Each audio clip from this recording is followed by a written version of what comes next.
Okay, so now that we've placed our leads, we've turned on our CFM, and I did that by plugging it into the wall and then turning it on. Back here, there's a little switch. You can kind of see that on-off icon. Just flip that, okay? And this is our blank monitoring screen. I am going to now go ahead and get my patient's leads hooked up to the monitor before we start recording. So let me show you what that monitor box looks like here. This is what our monitor box looks like. It can be a little bit confusing to look at first, but I promise once you understand what it's showing you, it's not too bad.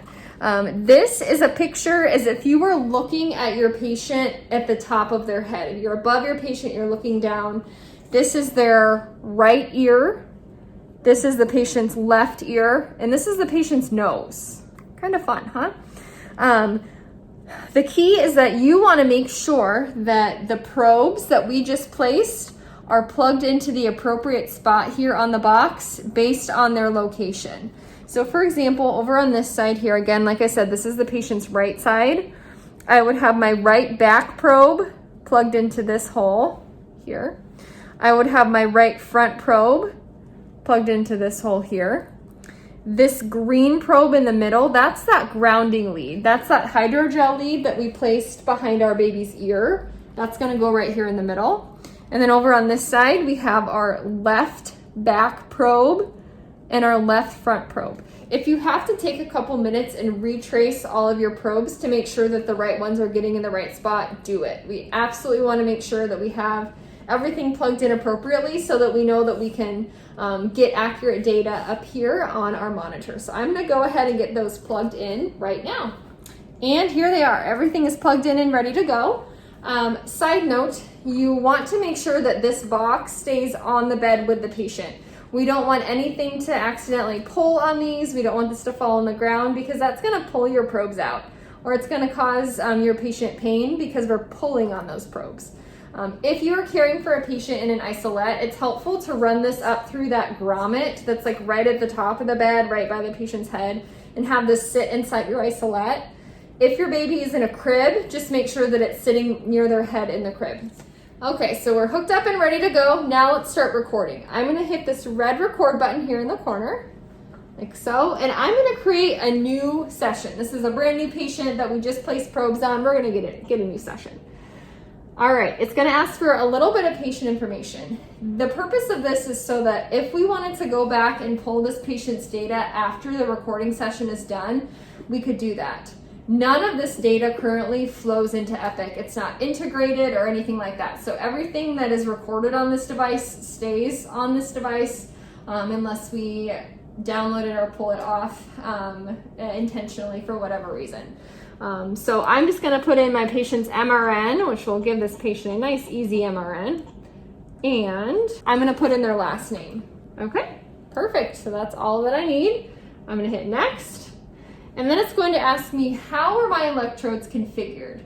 So for this particular device, it gives us an option to do a 3-lead monitoring or a 5-lead monitoring. So we placed 5 leads total.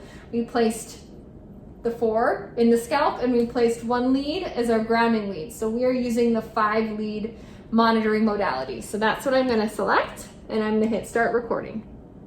And it's gonna do a little self-test up here. It'll take a little second to get going. And then once you are recording, I have this attached to my plastic patient, so it is going to give me a red signal saying something's not quite right. But in a patient with appropriately placed leads, it will light up green up here, and you should start to see this little, this like kind of green mark here move up and down the screen because we are now recording brain activity. I now want to talk just a little bit about the different views that you can see on the CFM monitor. So this top part up here, now again, obviously we don't have this attached to a real patient at the moment, so we won't see the reading. But on this top part right here, the little one, there's a couple of different buttons with some squiggly lines on them. There's a 1 squiggly line button, and then there's a 2 squiggly line button. The 1 squiggly line button is going to show you both sides of the brain activity together. If you hit the 2 squiggly line buttons right below it, it separates the left side AEG and the right side AEG. This is really helpful if we feel like a patient might have injury to one side of their brain, but maybe not so much to the other.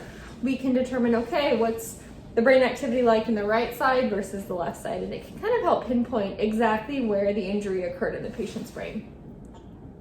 This top section here is going to show you data over time. Once it starts recording, every 15 seconds, a little hash mark will appear in this monitor screen up here top. That little hash mark represents, over that 15 seconds, the average high point for the energy and the average low point for the energy. In a normal AEG reading, once you get data from a couple of hours on here, you should see something that looks similar to a fuzzy caterpillar. It should kind of go up and down and up and down, and that reflects the patient's sleep-wake cycles. If you have an AEG that's very abnormal, you will see very low voltage activity down here at the bottom. Over on this side here, and I'm gonna bring this a little bit closer so you can see it better. Over on this side here, you can see that we have readings in millivolts here, so 0, 5, 10, 25, 50, 100. So we should ideally see that low limit here around 5 or a little bit over 5, and then your upper limit should be 10 or greater than 10. You shouldn't see anything like super high spikes that could indicate seizure activity. We also don't want to see very, very low, consistently low voltage activity, less than 5, because again, that could indicate that we have injury to the brain. Down here on this bottom screen here, I'm looking at the monitor screen that has the little, almost looks like an EKG reading right here. This is actually showing us our live feed of the AEG. So remember, up top, this is data over time. On the bottom, this is what is happening right now as you're looking at your patient. If you are getting seizure activity on your patient, you will start to see what looks like a sawtooth type of reading. It will be very rhythmic, very up and down. You will also see, especially if the seizure lasts for a long period of time, you will see that sawtooth appearance appear on your longer range data as well. I'm now going to switch to this monitor screen here down on the bottom. It looks like a little omega button. I'm going to hit that. This is our impedance monitor. And so what this shows us is how much interference are we getting from those scalp leads that we placed in our patient. That can help us determine, okay, is this big spike of energy that I'm seeing here on my screen, is that from a seizure activity, or is that from me doing cares or repositioning the patient, or the patient having a procedure done at the bedside? If you have a lot of impedance, that means that the leads were probably not picking up as well as they could have been. So ideally we want impedance to be down here at the bottom at 0. But if you do have a lot of impedance, you will see spikes up on the screen. Another thing that you'll see, depending on if we had this in a real patient, you would see a little diagram of the patient's head over here in the corner. What that's going to show you is how your leads are reading. So ideally we want that diagram to be green and all 4 leads, indicating good reading, we're not getting a lot of impedance. If you start to see the head light up red, and it will show you exactly which lead is not functioning appropriately, you'll want to go in and investigate and make sure that the lead is on and looking in the right spot, it's not being pulled out, it's not being bent, things like that. The other thing I like to tell people is that anytime you get high impedance, always check your grounding lead. Remember that lead that we put behind our patient's ear?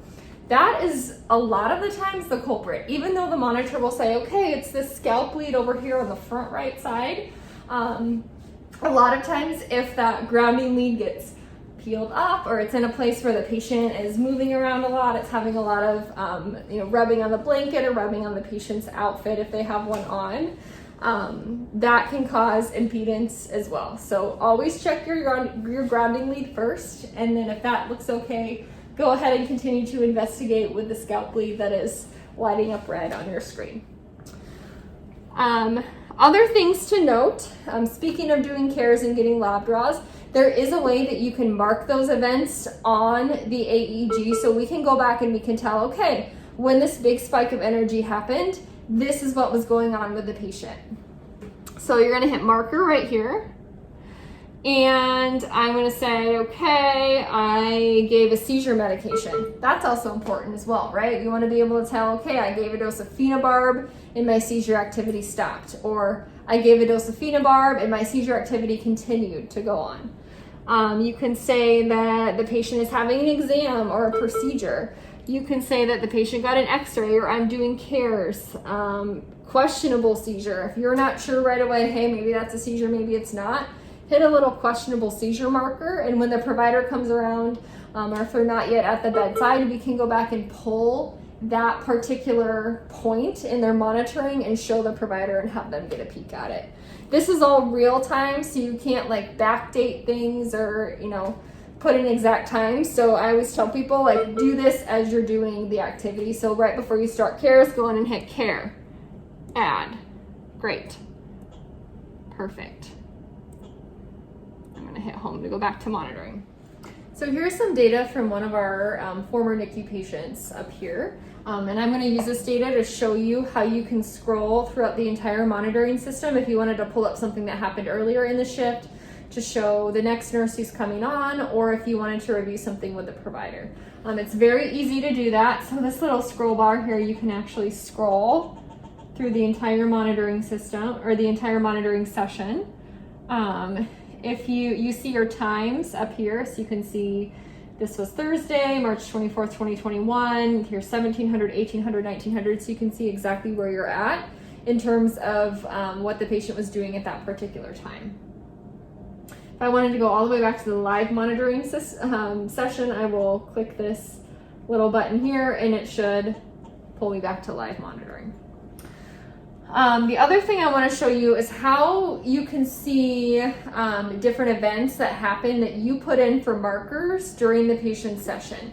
So I'm going to go back and I'm going to click this markers button right here, and I'm going to hit list. Okay, bring this closer. So now this patient didn't have a ton of markers put in, it doesn't look like.